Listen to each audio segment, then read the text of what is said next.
Hello friends, this is Priyanka.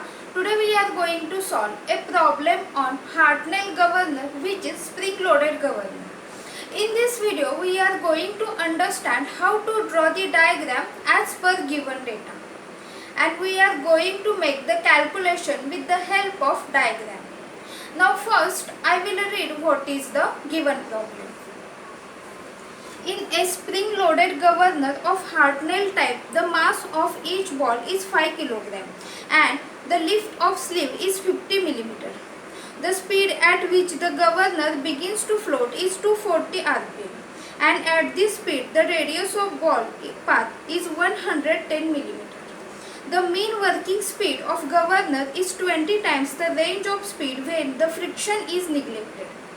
If the lengths of ball and roller arm of bell crank lever are 120 mm and 100 mm respectively, and if the distance between the center of pivot of the bell crank lever and the axis of governor spindle is 140 mm. Determine the initial compression of the spring taking into account the obliquity of arms. If the friction is equivalent to a force of 30 Newton at the sleeve, find the total alteration in speed before the sleeve begins to move from mid position. So this was the given question. Let us first understand how to draw the diagram for minimum equilibrium speed and maximum equilibrium speed. So we will first take the minimum equilibrium speed. So for that we have to first draw one vertical line in the form of dash and dot, and this line is known as governor axis, or we can also say this is the spindle axis about which this governor is rotating. Now we have to draw here one horizontal line. So this distance from the governor axis to this fulcrum O, or this point is also known as the pivot center, this distance is given. So we have to first fix this point O from this vertical line. So this distance is given, that is 140 mm, and this distance is known as the distance R. So at a distance of 140 mm, here is the point O that we have to fix. Then it is also given that what is the distance of the center of the ball from the governor axis. So this distance is known as the R1. So in question it is mentioned that the radius of ball path. So radius of ball path means what? This ball is rotating at this location, and radius, that means the distance from this governor axis, which is equal to 110 mm. So this R1 is equal to 110 mm. So if we observe this, or if we compare this radius R is greater than this R1. That means we can say that this ball is inclined.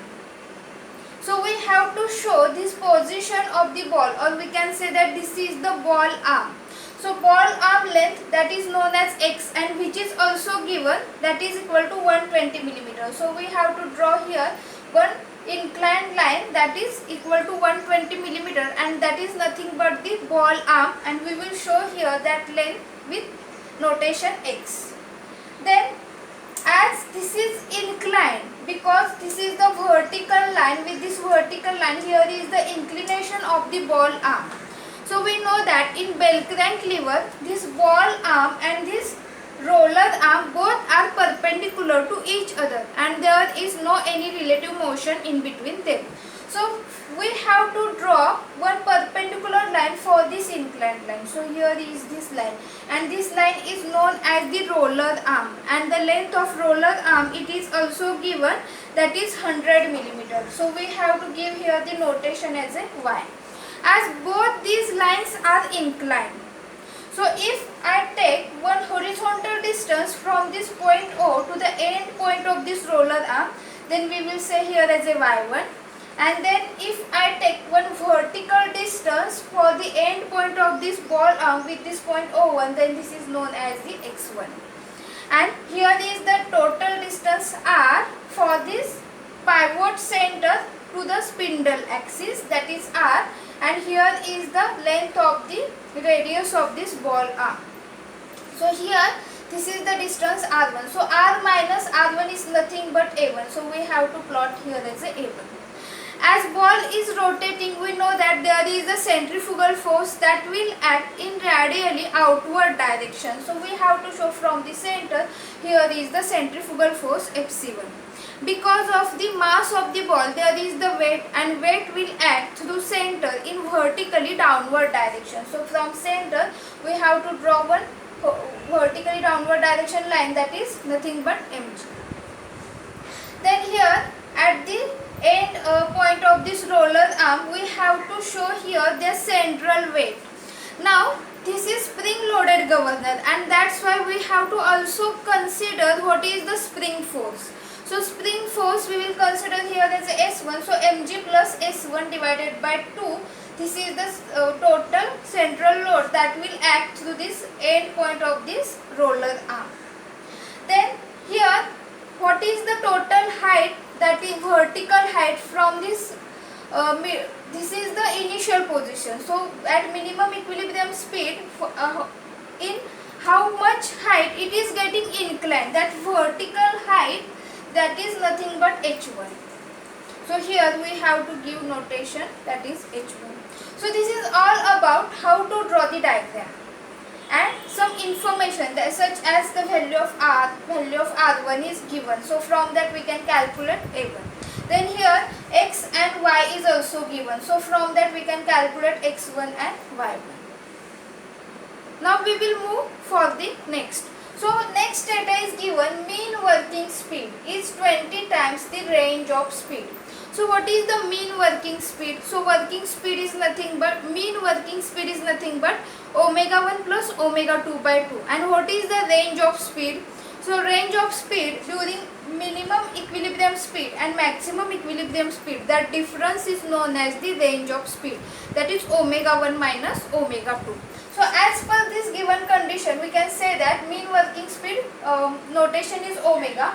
Omega is equal to 20 omega 1 minus omega 2. So here omega is nothing but omega 1 plus omega 2 by 2, which is equal to 20 omega 1 minus omega 2. Now if we observe, we have to take here omega 1 plus omega 2, which is equal to 40 omega 1 minus 40 omega 2. Now the value of n1 is given. So how it is given, that is speed at which governor floats. So speed at which governor floats, that is, this is the value for the minimum equilibrium speed, because this is the minimum value is given. For that value the governor starts to float. That's why n1 is equal to 240 rpm. So from that we can calculate omega 1. So omega 1 is 2 pi n1 by 60, which is equal to 25.14 rad per second. So if we put here value of omega 1, then we will get the value of omega 2, and that is equal to 26.43 rad per second. Now from that we can calculate the value of centrifugal force at point 1, that is Fc1. So how to calculate? So we know that centrifugal force is mr omega square. So here m, that is the mass of this ball, that is given. Then r is nothing but radius of this ball. So radius of this ball from this governor axis is nothing but r1. So we have to take here as a r1, and instead of omega we have to take here as a omega 1 square. So omega 1 is already getting calculated. So if we put value, we will get 347.6 Newton. Now from the diagram we will calculate the value of A1. So what is the value of A1? That is this R minus R1, 0.03 meter. Now we have to calculate this vertical line x1. Now if we observe, we can complete here one triangle.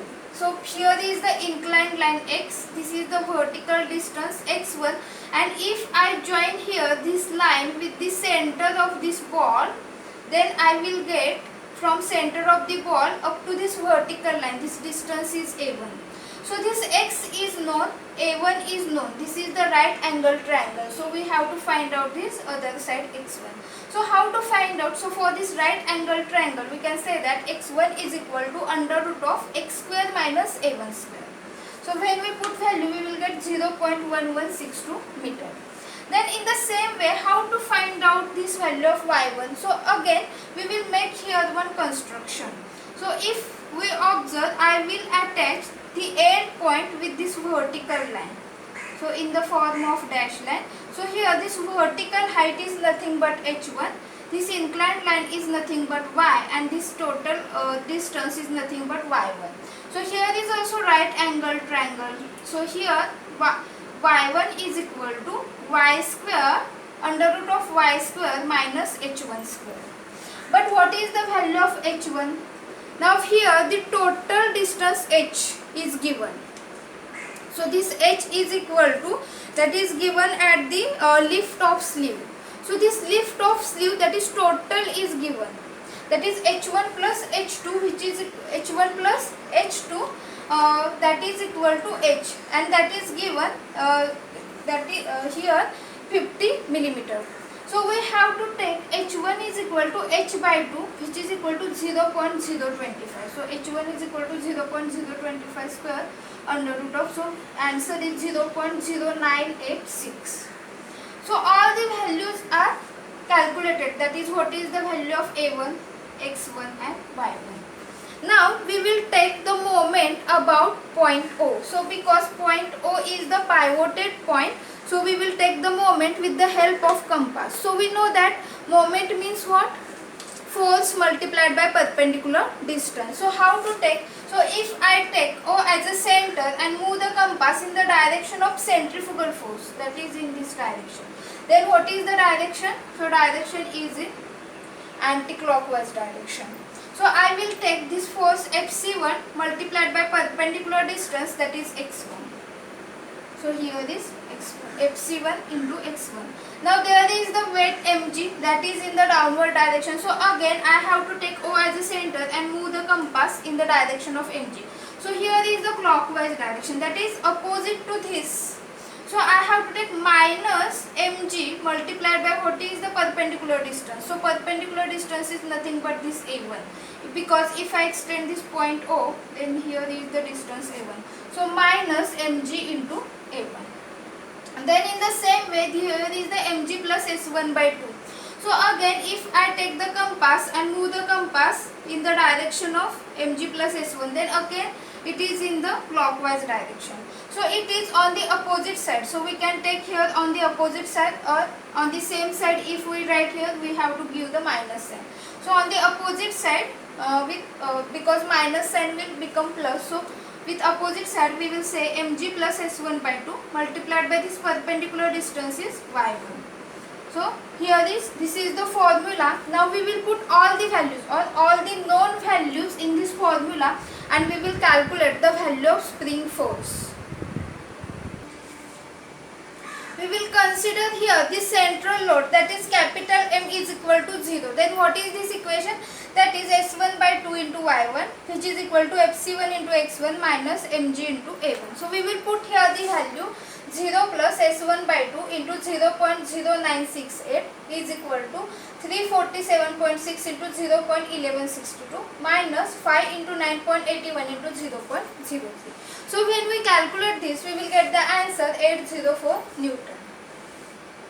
Now we will move for the diagram for the maximum equilibrium speed. So how to draw this diagram? So for that we know that what is the distance r, that is the distance from this governor axis to the pivot center, and that is given. So this r is known, but we don't know what is the exact inclination of this ball. So for that we have to first calculate what is the distance r2. Now here the slew lift is given.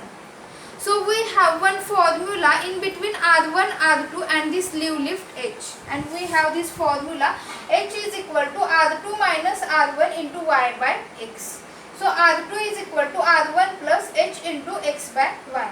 So this r1 that we have calculated, then this h that is given, and this x and y, these are nothing but the length of the ball arm and roller arm. So when we put here all the values, then we will get r2, that is 0.70 meter. So this is r2 is nothing but the distance of the center of ball from the governor axis.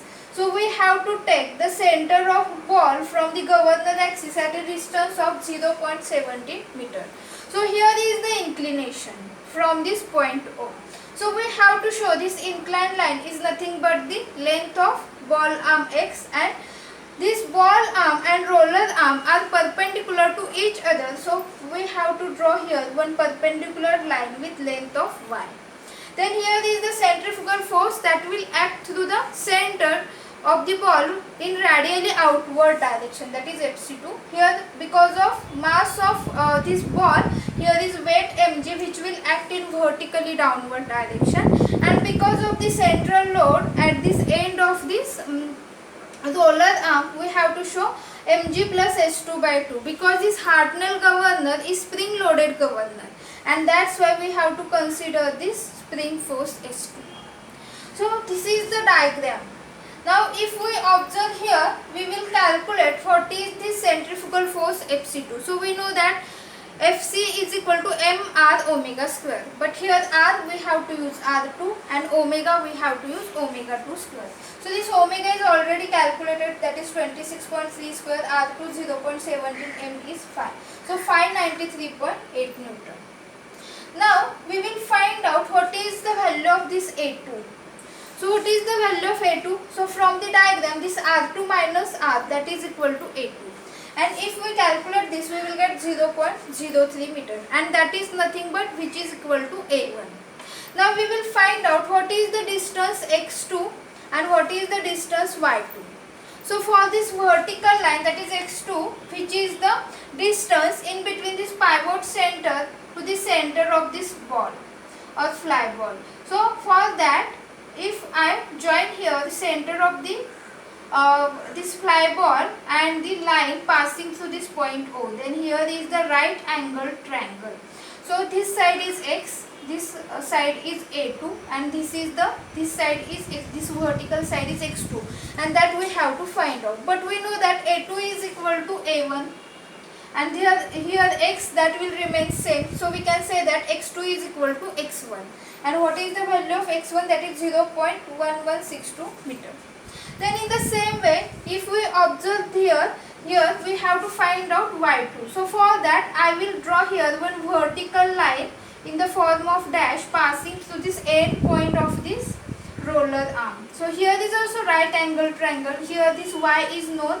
This vertical height is nothing but h2. So we know that h1 which is equal to h2 which is equal to h by 2. So here this y and h1 that will remain same. So y2 is nothing but y1. So y1 0.0986 meter, because h2 is equal to h1.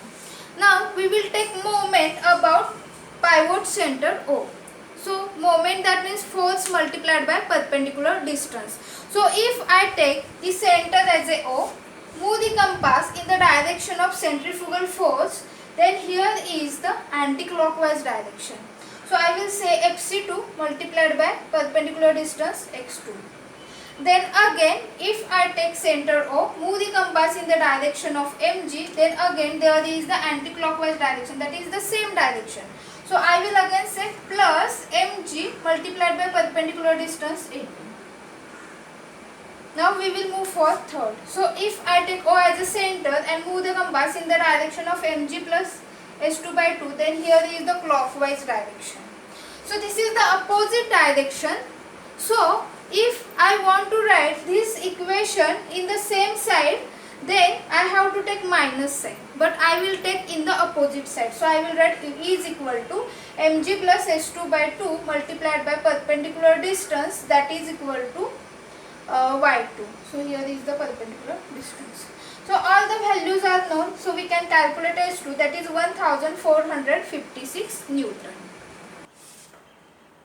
Now we will calculate what is the stiffness of spring S. So the stiffness of spring S is nothing but the difference in between the spring force for the maximum equilibrium speed and minimum equilibrium speed, that is S2 minus S1 divided by what is the slew lift, that is H. So when we put all the values, then we will get answer, that is 13.04 Newton per millimeter. Now why here unit is Newton per millimeter? Because this sleeve lift H we have taken in millimeter. So here this difference is in Newton and here this denominator is in millimeter. So S is equal to, that is small s is equal to 13.04 Newton per millimeter. Then we will calculate what is the initial compression of spring. So initial compression of spring, that is nothing but the ratio of spring force divided by the stiffness. So spring force S1 by S, that is equal to 61.66 millimeter. So this is the compression. Now if we observe what is this S1, that is unit is Newton. And what is the unit of S, that is Newton per millimeter. So this Newton is getting cancelled and this millimeter will come in the numerator, that is when we take the answer 61.66, then unit is millimeter, because here this 13.04 is having unit Newton per millimeter. Then we will calculate what is the omega. So omega is the mean angular speed. So omega we know that omega 1 plus omega 2 by 2.